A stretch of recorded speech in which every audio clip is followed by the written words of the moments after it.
Sa Chinese zodiac, ang ox ay napakasipag at maparaan. Ang 2021 ay magiging isang taon kung kailan ang trabaho ay gagantimpalaan. Ang enerhiya ng yin na tinutukoy sa Chinese zodiac sign ng ox ay magiging lubos na nakakaantig. Ito ay magiging isang taon kung kailan natin lubos na madarama ang bigat ng ating mga responsibilidad.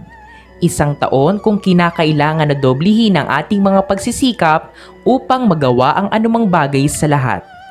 Dahil ito ay isang taon ng metal, ang kulay ng 2021 ay magiging puti. Bukod sa puti, ang mga maswerteng kulay ng ox ay dilaw at berde, mga kulay na nakakaakit ng kasaganaan at tagumpay. Upang madagdagan ang iyong kapalaran, magsuot din ng metal accessories. Ang taon ng metal ox ay mahusay din para sa pag-ayos sa buhay ng pamilya.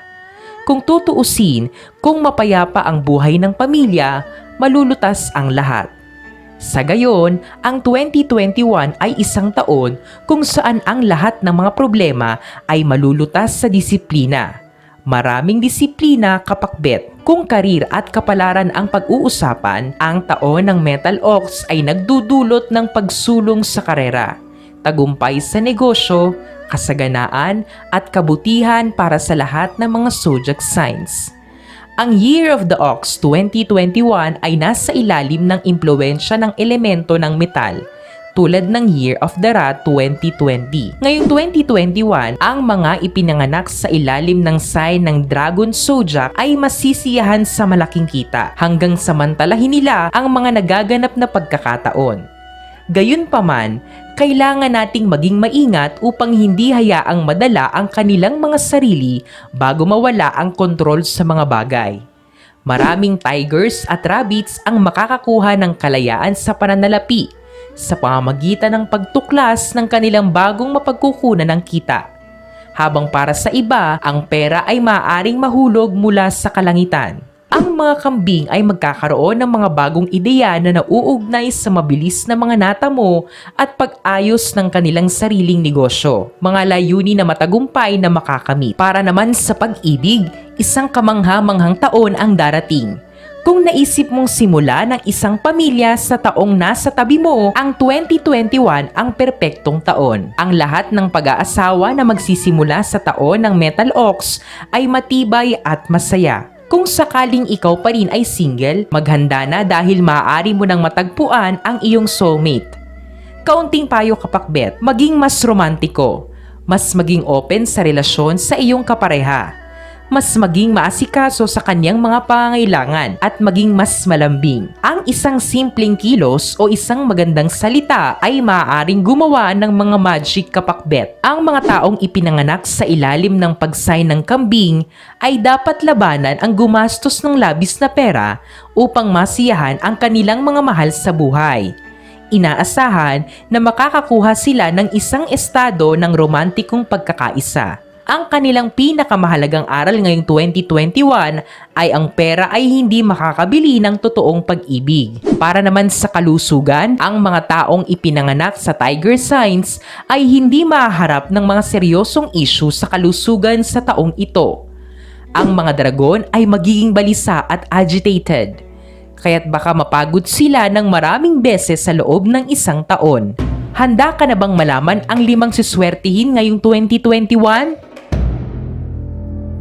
Una, Year of the Rat. Kung ikaw ay ipinanganak ng 1924, 1936, 1948, 1972, 1984, 1996 at 2008, ang iyong mga ideal at personal na koneksyon ay magiging napakahalaga sa taong ito. Ang taong 2021 ay may kasamang isang espesyal na enerhiya para sa kanila dahil sa kanilang pag-asa ay nasa rurok nito. Pangalawa, Year of the Snake. Kung ikaw ay ipinanganak ng 1917, 1929, 1941, 1953, 1965, 1977, 1989, 2001 at 2013. Ngayong 2021, ang mga ahas ay makakahanap ng mga sagot sa pinakapersonal at malalim na mga katanungan. Ang kanilang mga hangarin ay matutupad sa tamang sandali. Eksakto kung kailan nila kakailanganin ito. Ang mga ipinanganak sa ilalim ng sign ng ahas ay magiging mga maaasahang mga kaibigan at bibigyan din nila ng inspirasyon ang mga nasa paligid nila. Pangatlo, Year of the Horse. Kung ikaw ay ipinanganak ng 1918, 1930, 1942, 1954, 1966, 1978, 1990, 2002 at 2014. Ang mga pangarap, mithiin at personal na koneksyon ay mahalaga para sa iyo ngayong 2021. Matatagpuan ka sa taong 2021 na may espesyal na enerhiya, na may maraming mga ideya na nais mong gamitin. At ang iyong mga kaibigan at ang mga taong malapit sa iyo ay magiging kapaki-pakinabang na inaalok ang kanilang suporta sa lahat ng iyong balak na gawin. Ang iyong pag-asa sa mabuti ay nasa isang mataas na antas at mayroon kang higit na kumpiyansa sa sarili at higit na paniniwala sa ibang mga tao na kung saan ay isang sangkap na kinakailangan upang magawa ang iyong mga plano. Pang-apat, Year of the Monkey. Kung ikaw ay ipinanganak ng 1920, 1932, 1944, 1956, 1968, 1990, 1992, 2004 at 2016. Ngayong 2021 ay mahalaga para sa iyo dahil makakatulong ito sa iyo na makahanap ng mga sagot sa pinakamatindi at malalim na mga katanungan. Magtatagumpay ka sa paghanap ng balanse at ang pinakamahusay na landas. Ang iyong mga hiling ay matutupad sa tamang sandali, eksakto kung kailan mo kailangan ito.